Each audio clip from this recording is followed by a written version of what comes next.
Kredit riba apa enggak? Wa alimun bi ghairi ilmin wa alimun bi ilmihi lam ya'lam mu'adzabun min qabli ubadil wasana. Orang yang punya ilmu tapi yang ngamalin ilmunya, maka dia bakal diazab sama Allah sebelum para penyembah berhak.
Bismillahirrahmanirrahim. Bismillahirrahmanirrahim.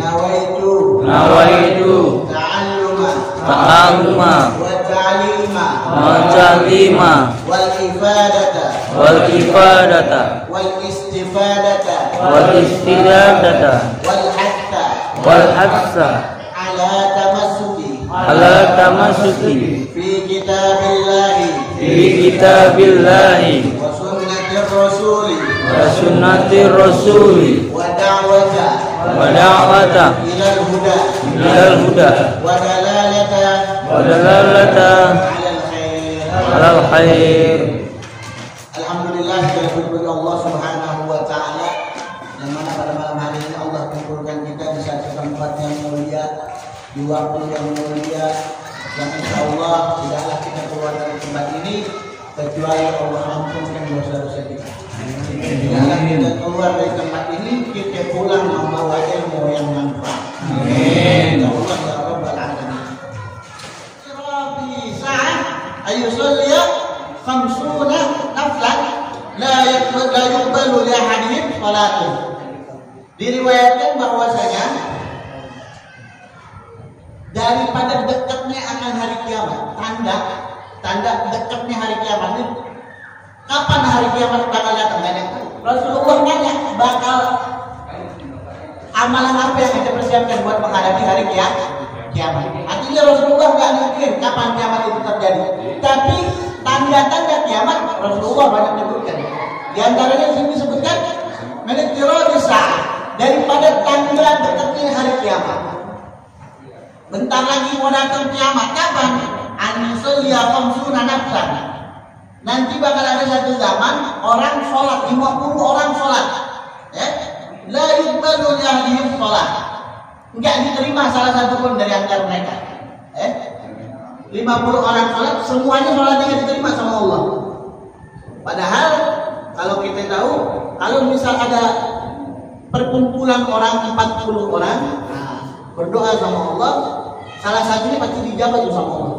Kalau kita kumpul doa bareng-bareng tuh, itu salah satunya pasti dijawab. Tapi ini sholat, 50 orang ngumpul sholat, dia nggak diterima sholatnya. Semuanya gagal, nggak diterima. Kenapa sebabnya? Nah, ini disebutkan annahum la yu'tuna bi syurutiha wa arkanha. Sebab mereka sholat nggak tahu rukun, nggak tahu syarat. Sholat asal sholat, nggak tahu ilmu, cuma ikut-ikut. Dulu bapak gue sholat begini, tapi nggak tahu nih, ini yang wajibnya yang mana, ini yang sunnahnya yang mana. Terus yang lain juga sama semua, sholat nggak ada yang ngerti semuanya. Yang imamnya nggak ngerti, yang makmumnya apa lagi? Akhirnya berubah. 50 ini nggak diterima. Nah, ini salah satu daripada tanda bakal dekatnya hari kiamat. Nah, ini sudah terjadi. Bukan kita ngomong, tapi emang fakta. terjadi. Salah satunya di mana kemarin tuh viral. Apa? Sholat Idul Fitri. Sholat campur sama orang non-muslim. Sholat ada perempuan di depan. Gimana? Bubar. Ini yang sholat bukan 50, ratusan. Semuanya gak ada ngingetin. Atau semuanya gak tahu. Bodoh semua. Atau ada yang pintar tapi keblinger. Ya, ada orang pintar keblinger pengen bikin hukum sendiri.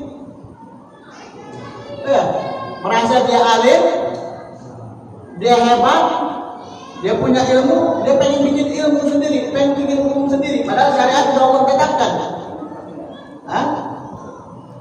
Ini sudah terjadi. Dan apa yang diomongkan Rasulullah pasti terjadi. Nggak mungkin nggak terjadi. Nggak mungkin nggak terjadi. Dan ini saatnya zaman yang sekarang nih, yang orang dulu nggak paham tentang hadis Rasulullah dalam artian masa Rasulullah begitu ngomong seperti ini kok nggak ada terjadi zaman dulu, ada zaman sekarang terjadi. Terjadi. Alhamdulillah. Itu yang pertama. Kemudian disebutkan nukila an Ghazali. Imam Ghazali menukil wa ghairi ijma' al-muslim, ijma' al-muslim. Imam Ghazali dan semua ulama sepakat ala annahu la yajuzu li ahadin iqdamu ala fi'lin hatta ya'lama hukma lillahi. Ini semua ulama sepakat termasuk daripada Imam Al-Ghazali sepakat bahwasanya apa? Ala annahu la yajuz. Sesungguhnya bagi orang muslim ini enggak boleh li ahadin bagi seseorang al-iqdamu ala fi'lin memulai satu perkara, satu pekerjaan hatta ya'lama hukmallah fi, sampai dia tahu hukum Allah, sampai dia tahu ini boleh apa enggak, sampai dia tahu ini syaratnya apa, ini rukunnya apa, sampai dia tahu ilmunya.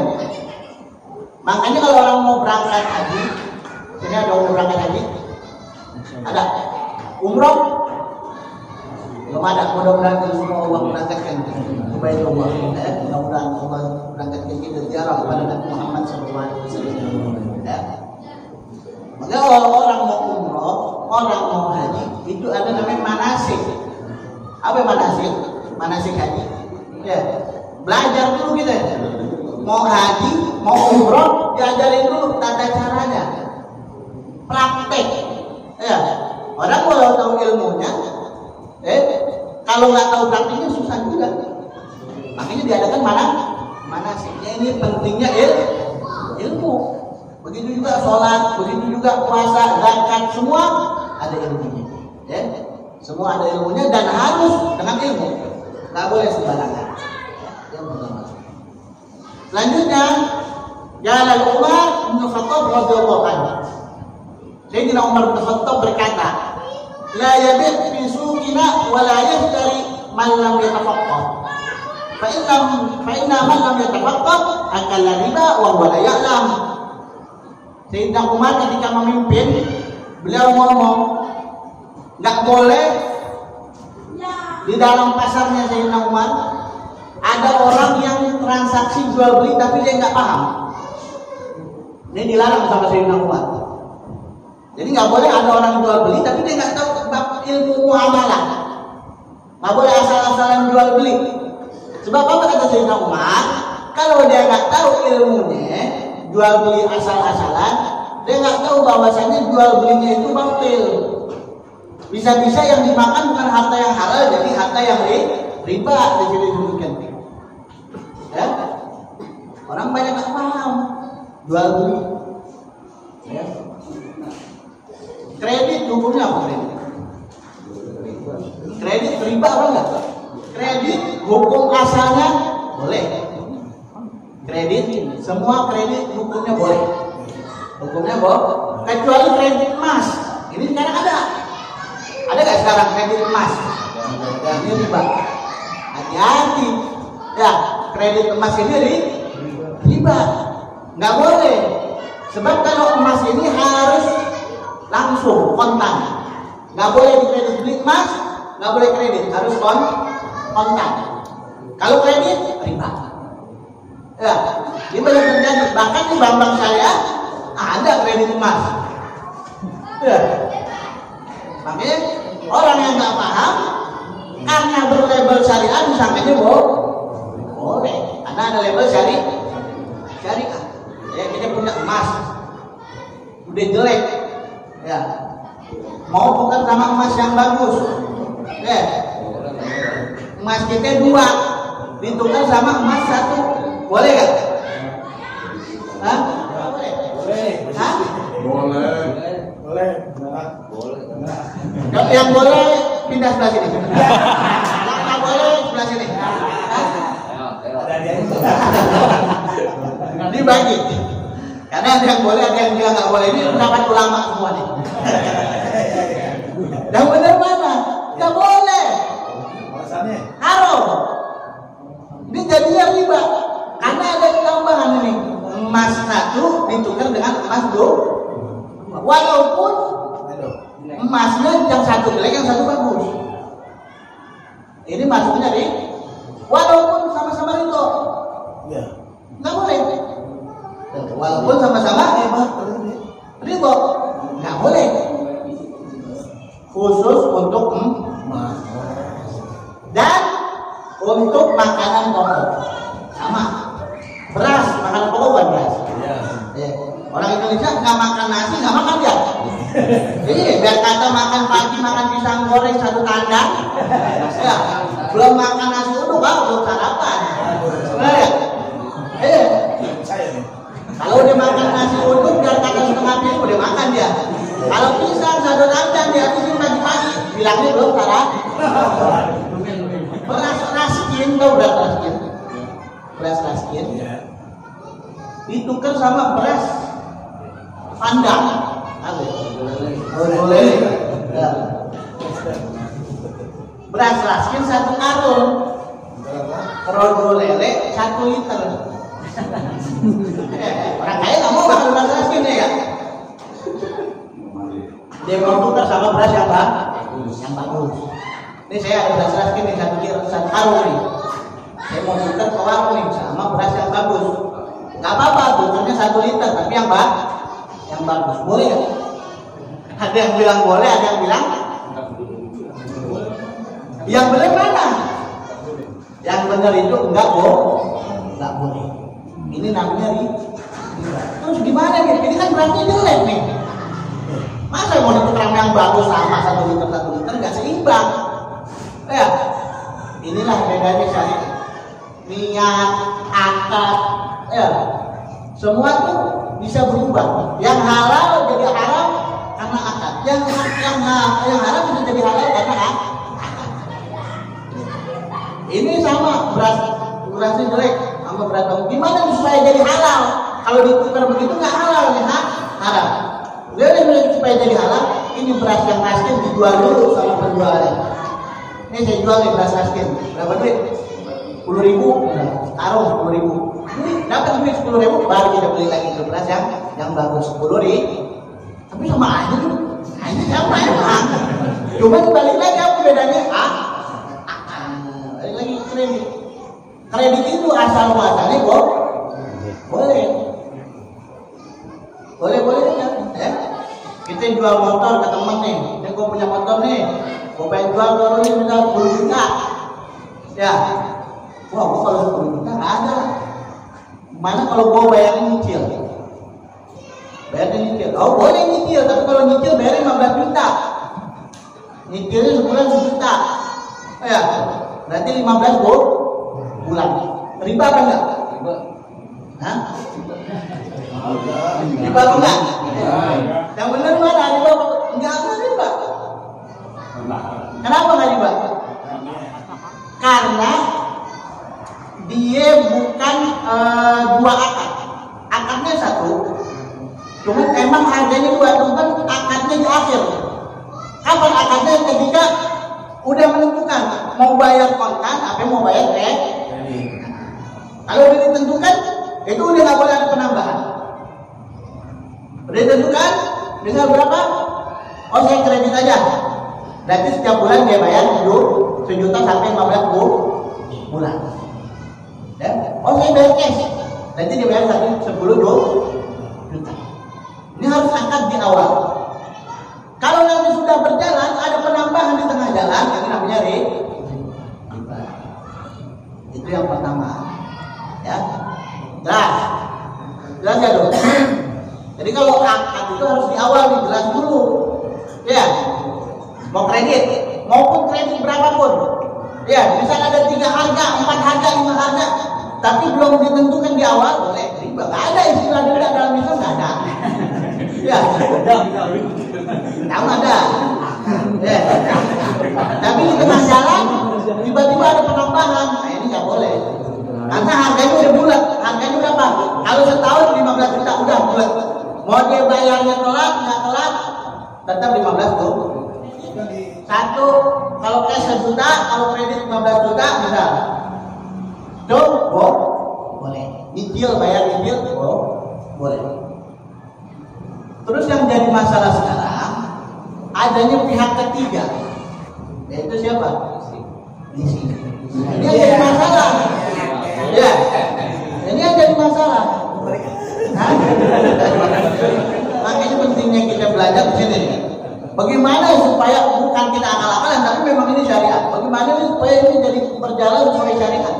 Jangan kita keluar jalur. Supaya namanya kita hidup ada kebutuhan. Bagaimana kebutuhan ini berjalan sesuai dengan syariat supaya mudah. Kalau ada pihak ketiga namanya bank. Ya. Kalau akadnya dia dengan penjual mobil, penjual motor, misalnya dia akad dengan penjual motor. Si penjual motor, pengen beli motor ini minjem duit ke bank. Kan misalnya Anda mau beli motor, datang ke dealer, ya kan? Ada duit. Mau cash sampai kredit ditawarin kan? Cash sama kredit. Kalau cash 10 juta, kalau kredit 15 juta. Kemudian Anda mau kredit, tapi si dealer ini pinjam duit ke bank dengan bunga. Jadi pinjam duitnya ini ada bunganya. Jadi akadnya si penjual ini dengan bank ini pinjam duit. Paham gak? Pinjam duit buat nutupin kita yang mau utang. Nanti kan? Paham. Yang beli 10. Ini kalau dia nanam 10 orang nggak sanggup dia. 10 motor dia nanam sendiri nggak sanggup. Makanya dia minjem duit ke bank buat beli motor secara cash. Dan punya dealer minjem duit ke bank. Minjem duit si dealer ini pasti kena bunga. Yang bayar bunganya siapa? Kita yang kredit. Wah, dealer nggak ada urusan, dealer udah bayar ke sana cash. Ngasih ke kita, dia nerima duit cash. Dari mana duit cashnya dia? Dari bank. Duit cashnya dia dari bank. Benar gak? Nah, terus yang bayar bunga ke bank siapa? Paham? Nah, ini yang jadi masalah. Yang jadi riba itu di situ. Nah, terus bagaimana yang benar? Awalnya kan juga cash nggak boleh ya. Kalau saya cash nggak boleh. Makanya begini. Terus bagaimana Bib yang benar Bib? Ada pertanyaan tuh. Bagaimana yang benar supaya kita kredit tapi nggak kena riba? Nggak kena riba. Nggak telat. Nggak telat aja udah kena itu. Kalau urusannya sama bank. Kalau urusannya sama bank. Yang benar bagaimana? Si bank harus membeli motor dulu sama si dealer. Pihak bank harus beli motor. Beli motor. Jadi yang beli siapa? Bank dulu yang beli itu. Udah sah punya bank motornya, baru bank jual ke kita. Dengan akad kredit. Jadi bang udah jual ngasih baru kita nanti bayarnya sama kreditnya sama bank, bukan sama dealer. Iya. Ngerti gak? Oke. Tapi akadnya harus jual beli, bukan akad minjem duit. Iya. Itu yang salah. Jadi salahnya orang dealer, dia ke bank itu bukan menjual, tapi minjem duit. Kalau minjem duit, balikinnya lebih daripada yang dipinjam, itu namanya bunga. Riba hukumnya haram. Begitu juga biasanya KPR begitu setahuannya. Setahuannya KPR begitu. Misalnya kita mau beli rumah, ya metro beli rumah di metro, ya kan? Biasanya kita tanya dulu nih ke developer ya. Iya. Berapa ya harganya? Ya misal 200 juta. Ya. Kita laporan dulu ke bank. Bang, aneh mau beli rumah yang kono 200 juta. Bisa gak ente beliin buat aneh, nanti ente jual ke aneh gitu.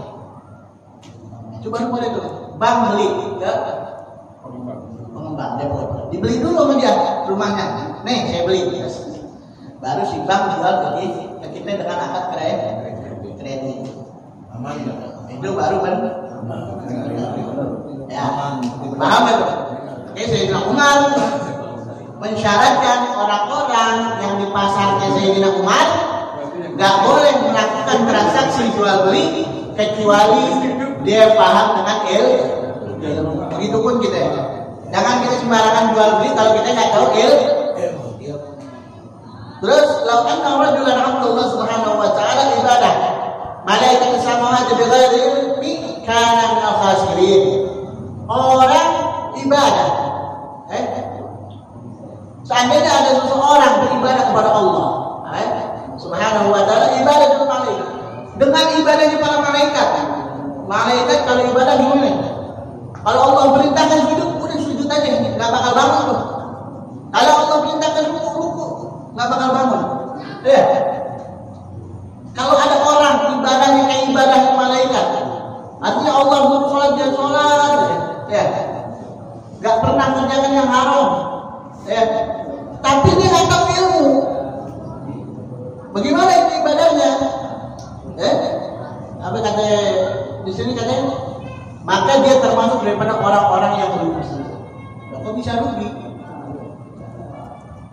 Itulah bedanya manusia dengan malaikat.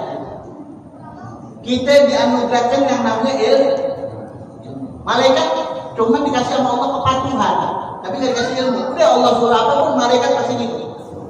Tapi kita makhluk manusia, khususnya Allah kasih ilmu. Kalau ilmu kita dipakai, derajat kita di atas malaikat. Kalau ilmu kita nggak dipakai, derajat kita di bawah hewan. Kenapa bisa begitu? Hewan nggak Allah kasih akal.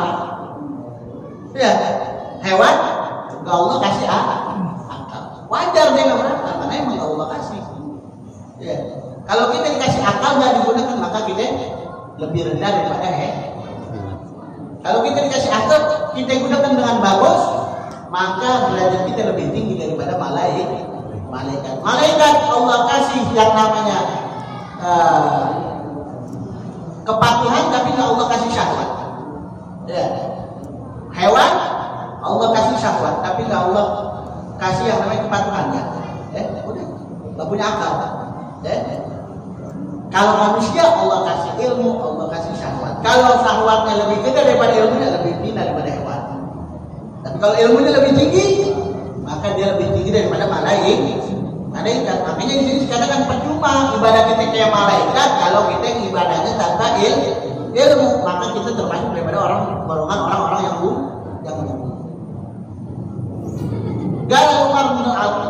Gala Umar bin Abdul Aziz, man amila ala ghairi ilmin kana ma yusbihu akthar mimma yuslih. Sayyidina Umar bin Abdul Aziz, beliau berkata, apa yang beliau katakan? Apabila ada seseorang beramal tanpa ilmu, maka apa yang dirusak oleh dia lebih banyak daripada apa yang diperbaiki oleh dia. Maksudnya gimana? Orang sholat gak tahu ilmunya, sholatnya hancur, asal-asalan. Ya. Akhirnya kalau udah sholat nggak benar, bayar nggak manfaat, capek doang. Udah capek dosa lagi. Ya, udah capek dosa lagi. Yang terakhir, al-ilmu bila amal junun, wal amal bila ilm la yakun. Orang berilmu tapi dia nggak mau beramal. Kita duduk nih berminggu-minggu, tiap minggu hadir majelis, tiap bulan hadir majelis, tiap kajian kita datang. Tapi yang kita amalin tuh apa yang kita dengar di situ. Ilmunya kita udah tahu, ya. Teorinya kita paham. Oh tadi Habib ngomong begini ya. Oh kemarin Ustaz ngomong ini ya. Tapi nyampe rumah nggak dipakai. Apa dikatakan? Gila kan? Dibilang gila itu benar kita yang ngomong, bukan yang ngomong. Wah Habib ngatain orang gila. Enggak, ini kita yang ngomong. Ilmu bila amal, orang punya ilmu nggak diamalin, orang gila kan? Lah benar. Sekarang kita sekolah dari SD, SMP, SMA, masuk kuliah, bingung mau jurusan apa nih? Bingung. Masuk kita jurusan ke dokter. Orang nanya, ente masuk jurusan kedokteran mau jadi dokter? Enggak mau jadi dokter. Ngapain? Masuk aja, gila gak orang? Pikirnya gila gak? Lah ngapain masuk ke dokteran gak mau jadi dokter? Urusan jadi gak jadi ya gak apa-apa, tapi tujuan jelas. Masuk ke dokteran mau jadi dokter.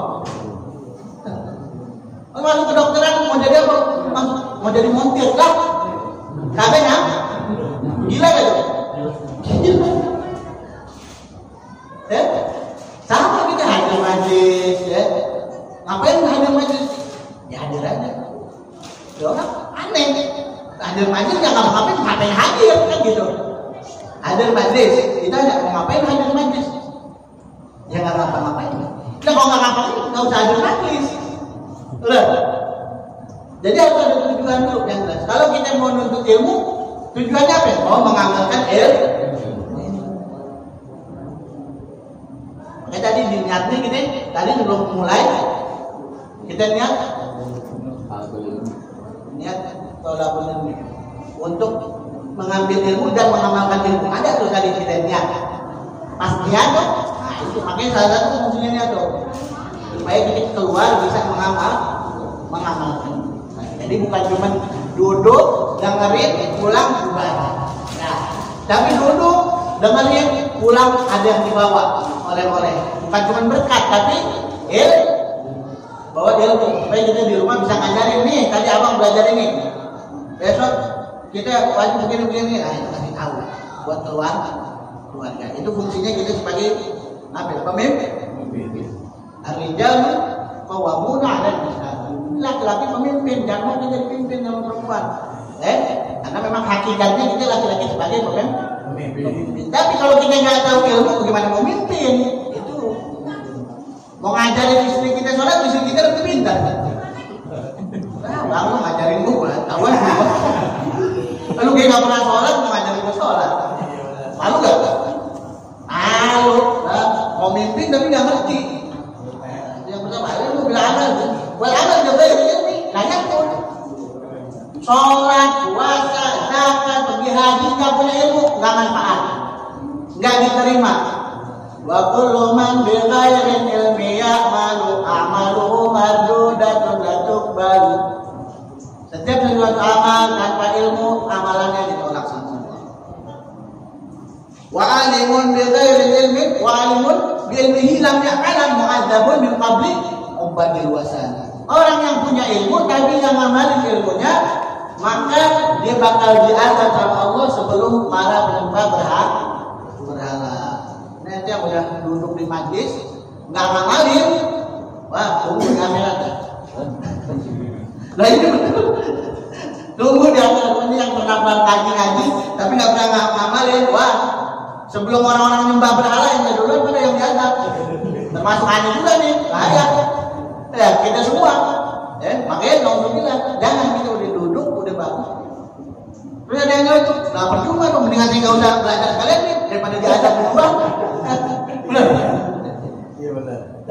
Sama semua kena. Di sini yang nggak belajar amalnya nggak diterima, masuk neraka. Yang belajar nggak diamalin, masuk neraka juga, sama. Dan terus gimana? Semua masuk neraka, yang masuk surga yang mana? Yang belajar nggak diamalin masuk neraka. Yang nggak belajar sholat masuk neraka. Sama semua masuk neraka. Yang masuk surga yang mana? Orang yang belajar terus ngamalin ilmu. Terakhir, dikatakan orang paling ringan siksaannya di neraka, paling ringan. Itu Allah pakaikan di kakinya sepatu dari besi panas. Ya.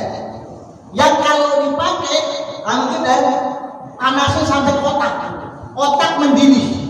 Alhamdulillah, ini paling ringan siksaan orang di neraka, paling ringan. Makanya jangan coba-coba. Jangan coba-coba. Ya. Alhamdulillah kita semua yang hadir di sini, mudah-mudahan Allah jaga kita semua. Mudah-mudahan Allah berikan keistimewaan buat kita semua. Mudah-mudahan Allah jadikan ilmu kita ilmu yang manfaat, baik manfaat di dunia maupun di akhirat. Amin amin ya Allah ya Rabbal alamin. Ini saja yang bisa saya sampaikan. Wassalamualaikum warahmatullahi wabarakatuh.